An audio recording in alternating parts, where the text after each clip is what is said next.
You wanted the best. You've got the best podcast. The hottest podcast in the world. The Chris Voss Show, the preeminent podcast with guests so smart you may experience serious brain bleed. The CEOs, authors, thought leaders, visionaries, and motivators.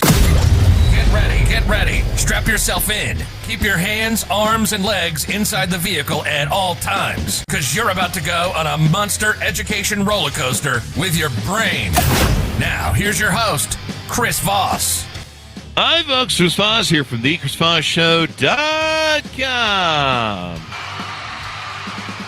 Anyway, guys, welcome to the big show. As always, we've got people that bring you their stories, their journeys, their lessons, things that will lighten your life, brighten your mind, and make your life better. And, of course, you're going to learn some stuff. That's what we're all about here on the Chris Voss Show. For 16 years, 2,400 episodes, the learning. Opinions expressed by guests on the podcast are solely their own and do not necessarily reflect the opinions of the host or the Chris Voss Show. Some guests of the show may buy advertising on the podcast, but it is not an endorsement or review of any kind. Today's featured author comes to us from bookstolifemarketing.co.uk.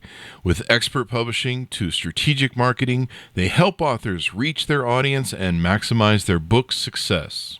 If I can learn to say it. Today we have an amazing young lady on the show. We're going to be talking to her about her book and some of the things you may want to know about that's going on in the halls of academia and medicine. As always, be careful what you put in your bodies, folks. Of course, I've seen some of you at McDonald's. Be better. Anyway, because I was probably there too anyway. She is the author of the book Cover Up, Collusion in the Halls of Academia, out June 3rd, 2021. Dr. Helene Z. Z. Hill, Ph.D., is on the show with us today. We're going to get into her book and all the good stuff there. Helene, welcome to the show. How are you? Thank you. I'm okay. Thank you. I'm just making all the editing I can to do post-show. Give us your .coms. Where do you want people to find you on the interwebs? www.HeleneZhill.com. So give us a 30,000 overview. What's in your book? What's in my book? First of all, I have to say that I didn't write this book. I provided the information about the book, but it was written by Amy Yarsinske, and she did a wonderful job. She's not a scientist herself, but she took all the information that I gave her and she wrote it up, and you wouldn't know that it wasn't written by a scientist. So she was your co-author then? I guess so. Mm-hmm. The way I've said it on the cover is that it's, what did I say? Mm-hmm. Helene Z. Hill, mm-hmm. as told to Amy Yarsinske. So give us some deeper details on what the book is about. It's about fraud that I observed in the laboratory that I was working in, that was perpetrated by a younger researcher, and I reported him, and I tried to get him removed, I guess you could say, and I failed because nobody wanted to believe me. And I'm very stubborn, and the first thing that I did was I reported it to my department chairman and also to the head of the laboratory. And then we had to go to a committee, which is called the Campus Committee on Research Integrity. I'm not sure that's a good name for it. I think it's a Campus Committee on Research irony Fraud. there, maybe. But anyway, so then they held a number of sessions, and they interviewed the people involved, with myself, the guy who was the head of the laboratory, and then the guy that I believed had fabricated the results of his experiments. And we were interviewed one at a time, and they didn't believe me. They believed the boss, and they believed the researcher. And there was another fellow who actually was the one who reported to me the experiments that he thought were being defrauded. And I felt that he was absolutely right. And I still believe that he is. Wow. This committee met several times, and I have all the notes from from that committee, so I know what was said. And it's pretty obvious that they didn't like the fellow who reported to me, and they didn't like me. Oh, wow. And so I would say that there's a fair amount of prejudice there. But in any case, when they finished up and made their decision, they ruled against my findings. Wow. And I went to the Office of Research Integrity at the NIH, which is the office that investigates scientific fraud. And it took about a year, and I worked with a woman who was a scientist herself, but had turned into a member of that committee. And she was very thorough, and she supported me, and she believed that there had been fraud, and she reported that to her committee at the end of the year, and they didn't support her, and so they said they ruled against her. But I learned some more information about data that had been fabricated, and she suggested that I go back and file a new report to the committee, which I did. Went through the same thing again. They didn't believe me. And actually, her boss, the committee talked to him, and her boss actually insinuated that I was lying, and I wasn't. I don't lie. And the second committee, so the government committee ruled against me. The second committee ruled against me, and I don't remember exactly how we went. Oh, I decided to file a case to the federal government. It's called a quitam, Quitam, and a quitam is I am considered to be a relator. I'm reporting the fraud, and I'm stating that the government has been defrauded because the grant that these people were working on came from the federal government. Okay. That took a very long time. And you detail all that in the book. Yeah, I told that. That's told in the book. The book really focuses mostly on the reports from the various people. I had to choose witnesses, and the book really focuses on the questions and answers of the witnesses. Okay. There's a lot of that. All right. So lay me a foundation so that people can understand what the importance of this book is for them to read it and hear your story. Give me some more details of what you were doing, what you were working on, why it's important that there isn't fraud happening, and what does that mean to consumers or people that you want to read your book? Okay. We were in a radiology department. Radiology is responsible for X-rays of people and also of radiation that's used. People get injected with radiation. It's called nuclear medicine. And they may use the radiation as a tracer to find things inside of people and so forth. And it's a very important aspect of patient care. And I didn't know you were going to ask me these questions. I retired 8 years ago. Okay. And I'm 96 years old, and I also You're suffer 96? from memory loss. What? Are you really 96? Is that what you said? I'm really 96. You're holding up well. Ask my husband. Here you go. He's younger than I am. You're a cradle robber there, eh? Anyway, and nuclear medicine is involved in smoking out tumors and things like that using radiation. It's not involved in radiation treatment. It's involved in radiation studies of the human body. How long were you studying that sort of stuff or in that field? Say that again? How long were you in that field? Oh, I was in that field for many years. I got my Ph.D. in 1964. I worked in medical genetics for a while, but I actually started being a radiation person in about 1972. And from then on, for 60 years, I was in radiation. Now, so what impact does it have to consumers for the story you're sharing here? Do they need to be concerned about, what they're being exposed to if there's fraud?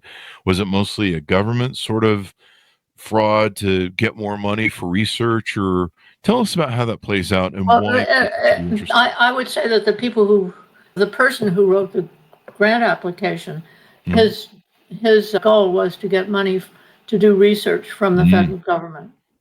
So ripping Now, off basically government and taxpayers, maybe? But what nuclear medicine is all about is that it uses radiation to study what's going on inside a person's body. Are there tumors there? Are there other abnormalities there, and that sort of thing? And you want to be sure that you're not using too much radiation, because that's not good for people. Radiation is basically dangerous. And also you want to be sure that you're not using too little radiation, because you wouldn't be able to find the things that might be damaging to the human body that you're studying. So it's important to have the right dose. And these experiments were really designed to study that sort of thing. Yeah. So, I mean, it's important to consumers because they want to have accurate science, accurate testing. You know, no one wants to get an overdose of radiation that could be, cause some harm in the long run. And that's never a good thing. Last time I checked, I try not to hang out at Chernobyl. That's kind of one of my rules. I don't eat off the ground there either.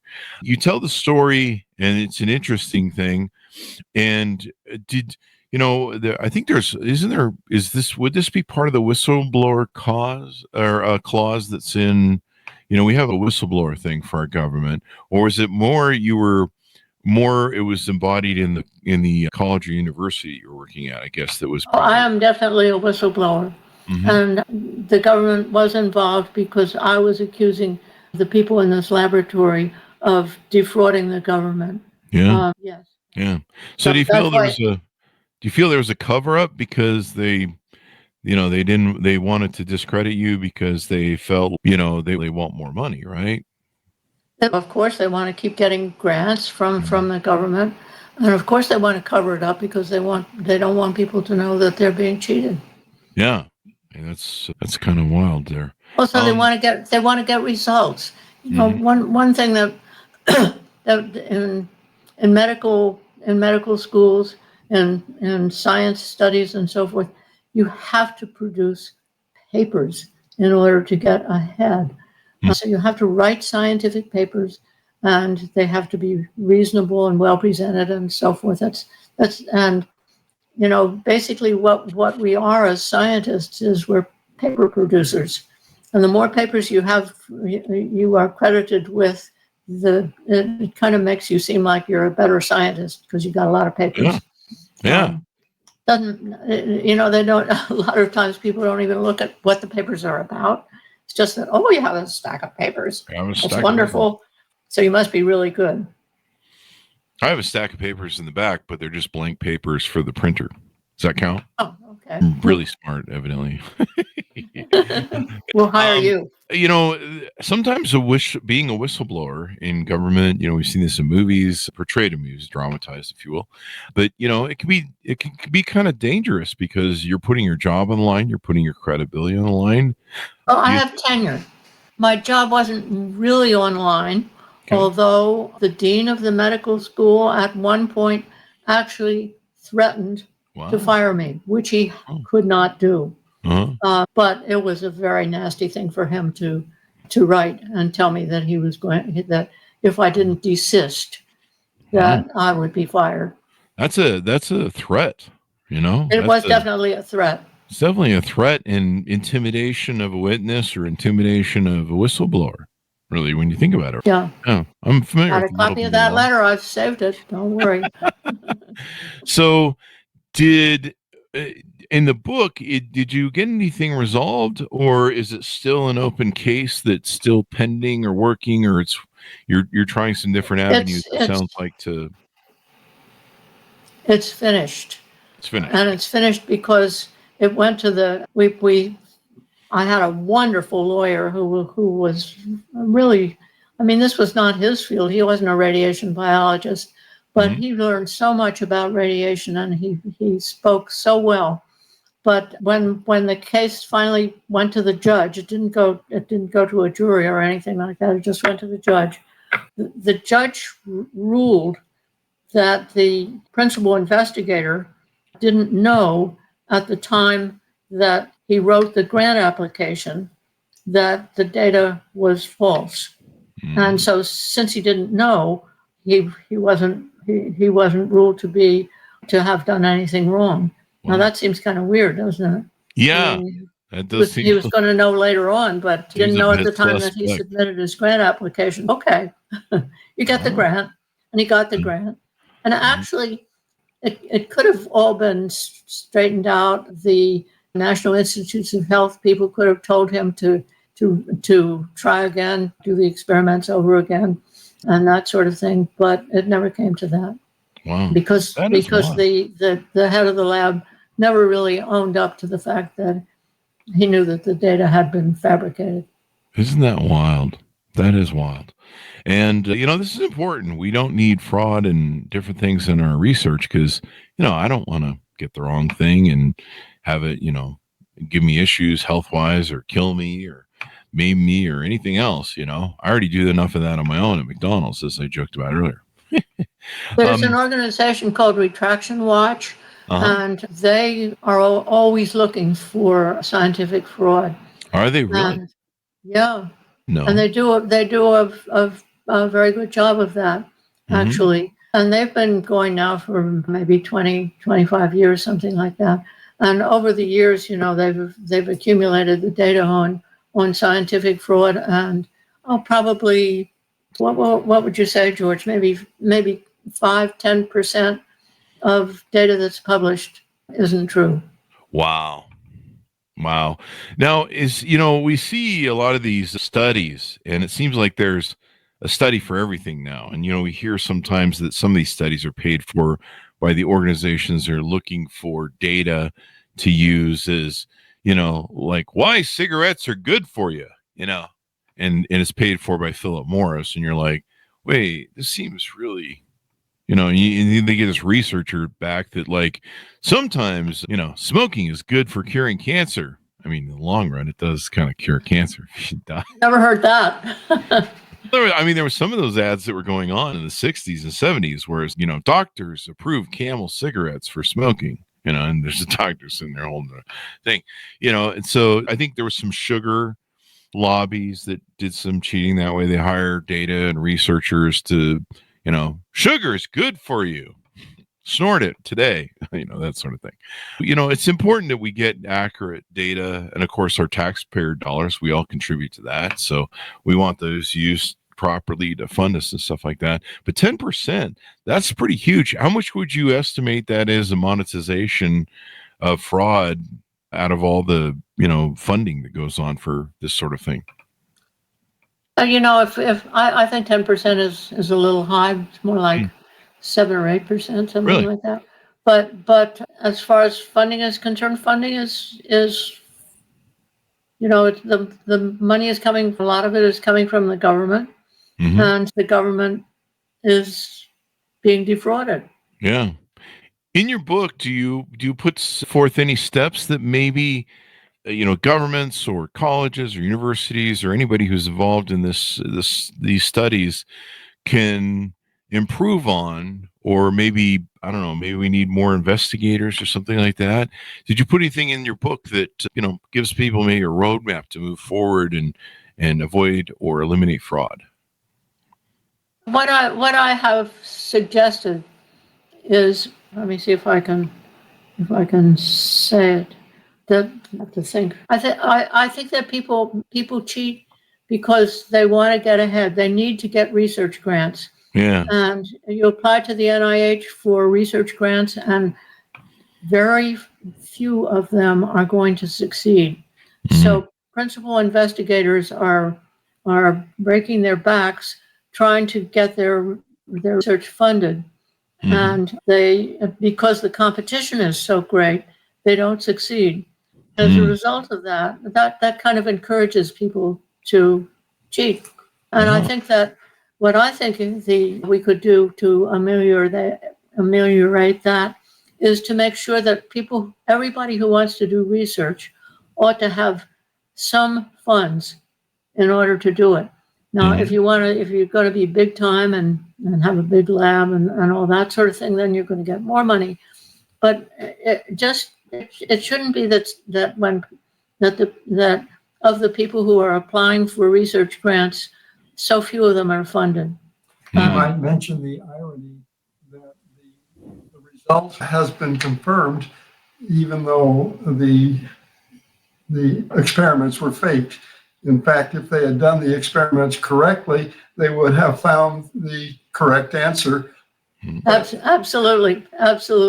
In my book that hasn't come out yet, called The Crying Window, I actually found the experiment that shows that the guy was right, even though he had been making up the data. Really? So the guy you turned in, one experiment that did it. So the guy you turned in had been doing it right, and the data was right, even though he was cheating. Is that? It was really basically his boss was involved in the experiment with the guy who wound up doing the cheating. It was the first experiment that they did with this particular radioactive compound, and this experiment was done right. The boss didn't like the way the setup was, and so he had his postdoctoral fellow change it. And when he changed it, the guy started making up the data. Wow. I speculate that. I mean, I have no proof. I mean, I could show you that, but I could show you that the data is not right. And my explanation of that would be that he made it up. What did we analyze. We have numbers that are involved here, and you analyze the numbers, and you can see that the numbers are impossible. So they just logically they're beyond the pale, I guess. Yeah. So let me ask you this: you want to we want people to buy the book so they read the book and hear your adventure. What do you hope people learn from what you went through? I hope that they'll learn that we need to change the way scientific research is financed by the government, and that we ought to have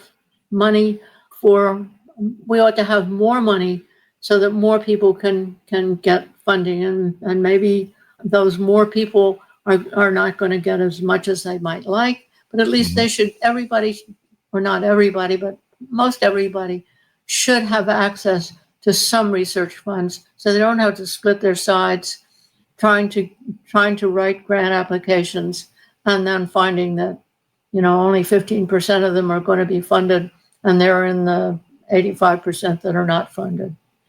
So they have to go back to the drawing board, write it again, keep splitting their sides to and it's very frustrating. It's boring. It's frustrating. It's hard. Yeah, it sounds like it's a hard business, and therefore, maybe the inclination to cut corners or cheat. Now, you mentioned your next book that's coming out. Tell us about that book. Does it have a title yet? Oh, it's called The Crying Window. Okay, The Crime Window? Yeah, it's really an autobiography. It's called The Crying Window because when I got my first scientific job, and my husband had his, we moved to we were hired by the University of Colorado Medical School, and I was in the biophysics and genetics department, and my husband he's a surgeon, so he was in the Department of Surgery. And when I would ride my bicycle to work, and we had two little daughters. The youngest was about 3 years old, and the house was a beautiful house that we had bought, and there was a windowsill, and she would stand on the windowsill, and she would stand and look out the window, and I would ride my bicycle past the window as I went to work, and she would cry and cry and cry and say, "You didn't kiss me goodbye. You didn't kiss me goodbye." And of course I had. And one day she got so angry that she kicked the window and she broke it. And the glass went all over the driveway. And to me, that was a metaphor for the rest of my life. Yeah. So you find that the truth is important to you and that it has value, and it's probably very important in the scientific community. And in telling your story, I mean, did the government believe you? I mean, the government had to step in somewhere here, right? The government, what's the government? Is not, fortunately, we didn't have Donald Trump in those days, but the government is a huge entity. And the person that the Office of Research Integrity was responsible for investigating my charges. Mm-hmm. And I had a woman who had been a very good scientist herself, and Mm-hmm. she was now one of the investigators at the Office of Research Integrity. And she spent a year interviewing me, going over data and so forth, and she believed that I was right. And, and at the end of the year, she presented all of the information to her committee, and her boss said no, didn't believe her. And she had written a report, and I have a copy of that report, in which she stated that she believed that I was right and that the university should go back and examine things. And her boss denied that, and so the case was closed. So that was the end of it with the Office of Research Integrity as far as my charges were concerned. Wow. But now you're out telling your story and getting people familiar with your stuff. It sounds like you had quite a thing there. How many years did this take that you were going on with this back and forth and kind of feeling a little bit maybe in limbo? I made the first charges of scientific fraud in 2000. And the case finally closed, I think, in 2012. So it took 12 years.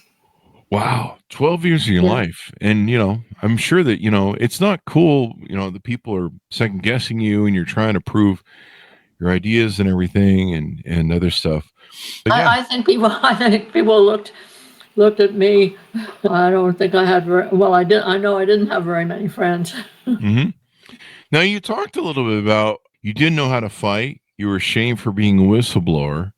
Talk to us about what that feeling is like, going through that compression zone of you're putting yourself out there. It's not it's not all fun and games, and there's a lot probably that potentially you could have as a downside.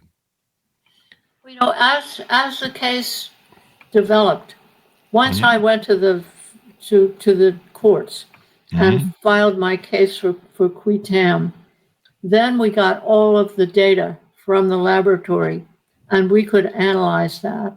And I had a statistician who was an expert witness for me, and I also had a radiation biologist who was an expert witness for me. And both of them went over the data very carefully and agreed with my findings. So I had just the support from them, and we didn't lose because of their testimony. What we lost because the judge said that the principal investigator did not know that the data had been fabricated when he filed the grant application. Now, does that make sense? Yeah, I don't think that makes sense. Like, what does that matter if it's, it's like saying if you didn't rob a house if you came through the front door or something. I don't know. I'm just kicking around stuff, but yeah, that doesn't make any sense at all. No, it doesn't make any sense at all. But that's the way the law is written. The law that qui tam comes out of. And then we appealed, and my lawyer spoke very eloquently in favor of the appeal. And again, it was the same thing. And as a matter of fact, in the appeals court, there were 3 judges, and the lead judge was a woman. And as a matter of fact, her background was very similar to mine. She grew up in Philadelphia, as I did, and she and I were about 3 years apart in age and so forth, which I thought was kind of interesting. And the first thing that she said was, I don't know what's going on here. I never took a science course in my life. What's she doing? Judging science. That's the way the courts are. That's true. And I don't know that judges are scientists most times. I don't know. But So I would argue, and that's one of the things that I really think is important, that scientists should be judging scientists. yeah, And that I should never have had to go to the federal courts in order to run this case. I should have had a scientific body that I could have gone to. Would have had radiation biologists, people Yeah. who knew radiation and what it was all about, should have been the judges. And Yeah. that's not the way it's set up now. That's just wild. You know, it's I know that scientists do, what is that called? Peer review, where they do a peer review on Review, absolutely. and stuff like that. And I know that's some things, but I think those are not necessarily to root out fraud. I don't know. Is there anything like that to root out fraud in a peer review? Maybe that's what I they don't think so. I don't think so. What the Campus Committee on Research Integrity at the New Jersey Medical School, where all this was going on, that could be your peer review, but that committee that was looking at my charges was not a peer review committee. It was mostly administrators. It was no one who knew anything about radiation. And there were only 2 scientists on the committee. One was the chairman, and I believe, I don't have any firm evidence of this, but I believe that she was very friendly with the head of the laboratory. Yeah. So, It would seem that there is a bit of conflict of interest there. Absolutely. The administrators at the Absolutely. college, or who are interested in getting more money in the door, are like sitting there going, whatever. Yeah, I mean, it seems like that would definitely be a conflict of interest. And then another member of the committee was a microbiologist. My Ph.D. is really in microbiology. Wow. And I think he didn't like me. Hmm. It's kind of a weird. Maybe he was up to something too. You never know. He was like, she turns in guys who are doing fraud. So I think I lost because she's just a fussy old woman who's Quixotic. Remember what the judge said? Yeah. Quixotic. Quixotic. The judge said that I was quixotic. really kind of rude. Don Quixote. Don Quixote. Don Quixote. Oh, that you were on a mission to, chase. Tilting with windmills, right? Tilting with windmills. That sounds like something I've heard around these days. So as we go out, give people your final thoughts on pickingupthebook.coms, where they can go to find out more, et cetera, et cetera. I hope people will read the book. I hope people will read The Crying Window, and also my first book, which is really for scientists. It's called Hidden Data. I see it's backwards when I'm looking at it. The subtitle is called The Blind Eye of Science. And what is that about? So this is the data. Mm. There are so it's not for the normal reader. Oh, okay. It's more for of a it's for scientist one? scientists. Hey, you might learn And something. it's an analysis of 8 experiments that were done in the laboratory, which all have some fraud in the end, and also the NIH application for the grant. Huge amount of fraud. Amount of fraud. That's wild. Making up numbers. Just making up numbers. Making up numbers. That's what we do on the Chris Voss Show. We make up numbers too. We just Make up numbers. I don't know. I started that joke line thinking I could follow through and something would come to me, and it just didn't. So I'm stuck. Thought you were going to say musical numbers. Yeah, musical numbers. I just needed some help from you. Yeah, the musical numbers. I don't know. We do that. There's a musical number at the beginning of the show. Does that count? Anyway, that joke fell flat, as hard as could be. So give us your .com so we go out. When is the launch of the new book too, if you would, please? I think it's going to come out this summer. Mm-hmm. Okay. All right. We'll watch for it. And what was the .com one more time? www.helenazhill.com. Thank you very much, Helena, for coming on the show. We really appreciate it.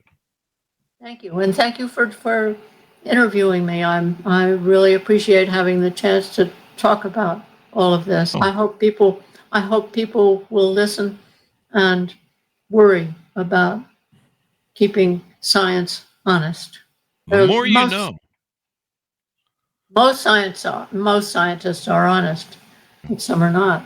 Thank you for being brave, standing up, telling your story, and holding up ethics and morals and trust and honesty. We need more of that in this world. Thank you very much, Helene. Thank you for listening to me. Thank you. And thanks, everyone, for tuning in. Go to goodreads.com/Chris Voss and all the places on the internet where you are. Order the book wherever fine books are sold and watch for her future upcoming book. It's called Cover Up, Collusion in the Halls of Academia, out June 3rd, 2021. Thanks so much for tuning in. Go to facebook.com/Chris Voss, linkedin.com/Chris Voss, and all those crazy places on the internet. Be good to each other. Stay safe. We'll see you next time. And that should have us out, Helene.